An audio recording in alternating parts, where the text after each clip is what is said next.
with individual instruction for 2 years. I certainly don't want to take it away, especially when we're running a lot of motion now. But what I told him in the first half is you didn't have an offensive rebound, so you don't want to take away what made you a first-team All-American. In the second half, he was much better, as he ended up with 4 offensive rebounds and 12 for the game, 3 assists. And so, you know, Montrez is everything a first-team All-American should be. He's worked at making his game better, very similar to Gorky, and I'm real proud of him. Rick, from talking to the freshmen and just looking at the freshmen, almost all of them seem to have had some pretty big physical transformations in the last 3 or 4 months. Can you kind of talk about how much you guys are focused on having those guys gain weight, lose weight, get stronger? Well, the obvious one, Shinanu, you guys saw him in the spring, and what you watched in the spring wasn't very pleasing to the eye from what I understand, and now you look at him and he's a physical specimen. He's the most ready to play of the freshmen, physically. Certainly Quentin Snyder's gotten a lot stronger. I was very impressed with him. He was having just an atrocious night, and then most guys would just shy away, and he made a big-time baseline drive, took the 3, and that showed me more in the scrimmage than just about anything, the fact that he would even attempt to make those moves and make that shot. So it's he's been playing very well in practice. He just had an off night.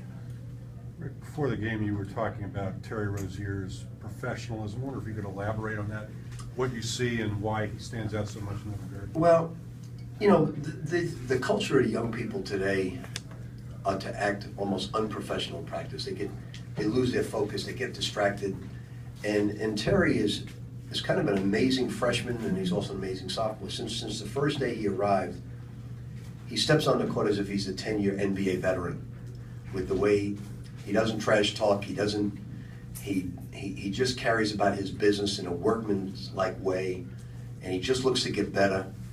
And he's really one of the easiest guys to coach I've ever had.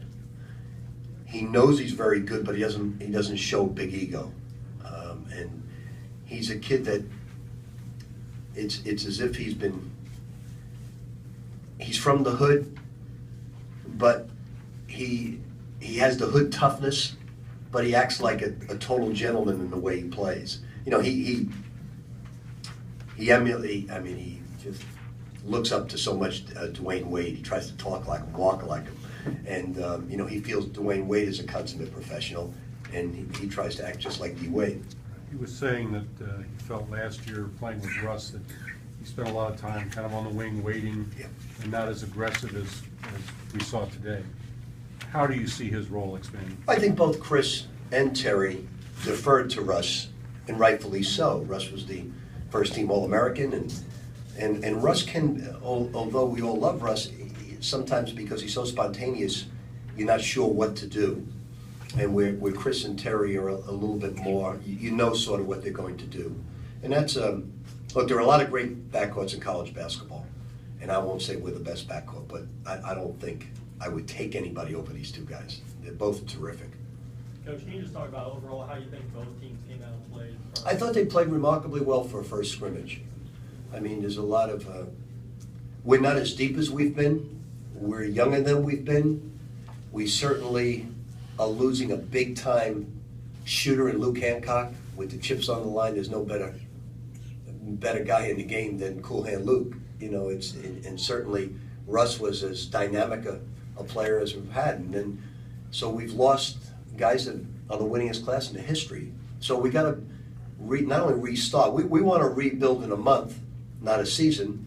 So we got to rebuild our culture as well as rebuilding our fundamentals and our offenses and our defenses, because we have 6, 7 new players. Even Okoye has not played; he's always been hurt. Jalen hasn't been here all summer, and then he was out the entire first part of practice. So we're starting new. We've got 4 absolutely terrific basketball players, and then Mango and Anton are very, very good as well. And Shinanu is ready to play as a freshman, and I haven't seen Honest play that well up until the last 2 days, yesterday's practice and today. He surprised the heck out of me. Talk about Anton and what he's doing better or what he has improved. He's very fast, he's very quick, he has a scorer's mentality. He's very, very quick jumper, very aggressive where he took a back seat I would say, last year as well. Is that where he's come the most aggressive? I mean, last year Yeah, I just think that freshmen just, in this type of environment, just need time to grow. And, and he has grown, and, we're only 7 deep right now. We've got to find an 8th or 9th player, and that just, who that will be remains to be seen. Wayne was criticized at times for poor play last year, and you stuck with him, named him as senior captain. How did he approach this offseason? I just told him, I said, we had a long talk. He was upset at me for telling him he's got to work harder and everything. I said, look, son, I haven't enjoyed coaching anybody. You, Peyton Seaver, about as good as it gets in coaching, just a nice person. I said, but right now, that old adage, nice guys finishing last, is going to happen to you. Your hourglass of sand is running out, and you've just got to be aggressive. You've got to be mean and tough. You've got to be Chicago tough, where you're from. And it's your year, it's your senior year, and all I want you to do is just be aggressive, whatever that takes. And he has shown that he stayed here the entire summer, worked nonstop on his shot, worked on his ball handling, and worked like he should have worked. And he's getting the fruits for his labor right now because he looks very, very good out there. You talked about building onto the culture, that kind of thing. What do you do to kind of instill that? Obviously, it helps to have a guy like Montrez. Well, as I said earlier, foreign players, what you get with foreign players in the beginning is you get humble people who work hard, who are highly intelligent. What you lose out on is toughness, competitiveness. They're not ultra competitive, they're not ultra tough. So we got to build that into them. And when you play with guys like Chris Jones and Rozier and Montrez and Mengo, they're very tough, and Wayne now, they're very tough guys. So it just takes a little time. And, our guys get on those guys every single day. Where Shinano is tough, so we got to get Matson and Anas to play like that. We got to get Shaquan stronger. And it's just going to take some time. What are the things that Chris can do now with the weight that he's lost? He obviously looks quicker, but to you, what are the things that he can do now better than he did last year? Well, he's unpressable. He's unguardable because he's so quick. I mean, our guys are very quick. Terry's very quick, and Q's very quick. He's not a good defensive player. They can't stay in front of him, and so he's unguardable, and he's also very strong. So he's really, really improved his speed, his quickness. He's worked on his jump shot, and then you put him beside Terry, and those guys work great together because we're playing 2-1s. Chris will get, because he's dogging everybody so much, Terry takes over. And I don't tell them to do this, they do amongst themselves. They just constantly switch roles by themselves based on fatigue, because they know they're both going to have to play 34 minutes a game. Can this team press, given your depth? Yet? Not right, we can press, but it has to be put on and taken off.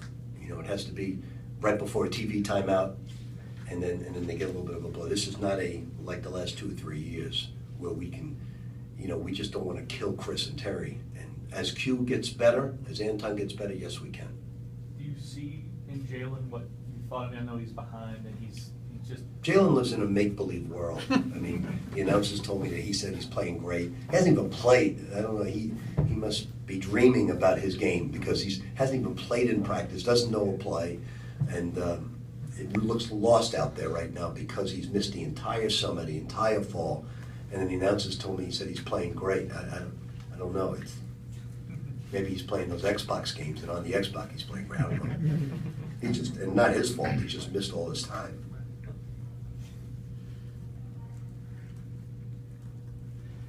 The next week's scrimmage, I'm hoping that, I'm not sure if I'll change the teams. Tonight's scrimmage was much closer than the first one we had, a private scrimmage we had. I may move Chris to the other team and get Chris and Montrez off the team together and see how that goes. Let Terry play a little bit with the other guys. Do you see Anton, is his handle where it needs to be in terms of possibly being playing the point a little bit? I see the same thing with all lefties. That they go left more than they go right. Anton's really improving, really getting better. He's very fast. He's a very good athlete. We got 3 terrific athletes with those 3 guards. And, we just got to develop more of a front court. We still haven't seen a Coy.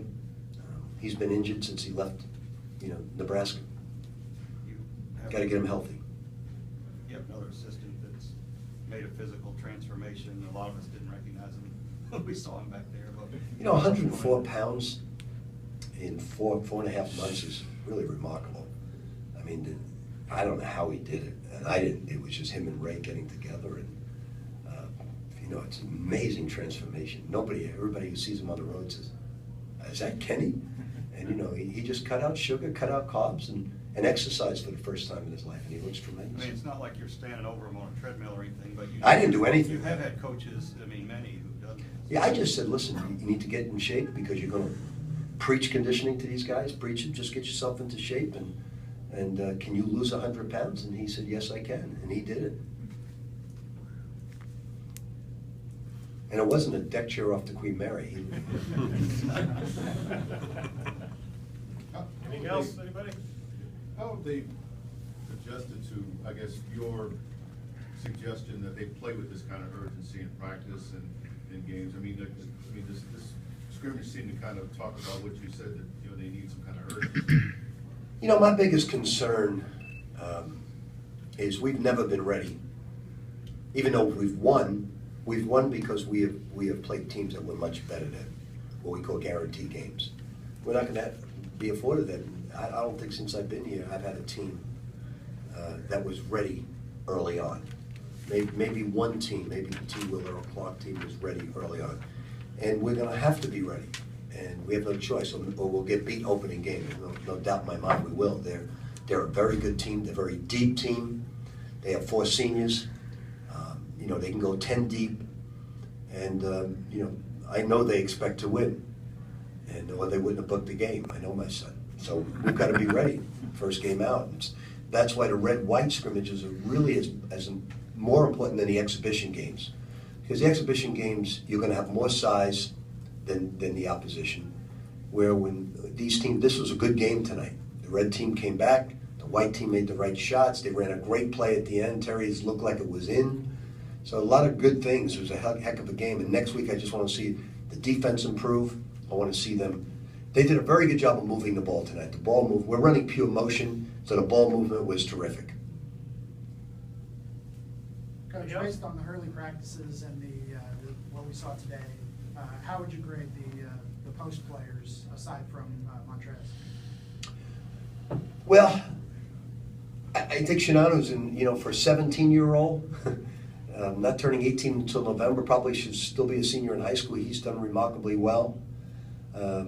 I think Honest is improving. It's going to take Mats a year physically. He just basketball's not real big in Norway. Not that it's real big in Egypt as well. It's running away from bullets in Egypt, but it's not really. In Norway, it's really not a big game, and he's learning the game. He's going to be very good someday, and so is Anas. How much they'll play, I don't know, but I was encouraged. If we can get 15 pounds of muscle, I think Anas could play. Now that's easier said than done. We've really struggled to get weight on him. Really struggled, because you look at his legs, like Mango. Most guys with legs like that don't put on a whole lot of weight. I had Walter McCarty at Kentucky, same thing. And it just takes time with those guys. But he's very skilled, and the post players are good. We've got, we got Mango, we've got Montrez. I don't know what Okoye can do, but he's smarter than the other guys. We just got to get him back. We're just being a little protective of him right now, but he'll probably play in the next scrimmage. And I think the other guys will just need development. I think Jalen's totally lost. I mean, you can't miss the whole summer, the whole fall, and come in here with those guys. I mean, we've worked very, very hard over the summer with our guys, and he didn't get anything. So he's lost out there right now. Sticking with Anas, were you surprised at the crowd reaction to some of the plays that he made? He surprised me tonight. Yesterday's practice and today, his length, you can see his wingspan. He's also very skilled. He can shoot the basketball.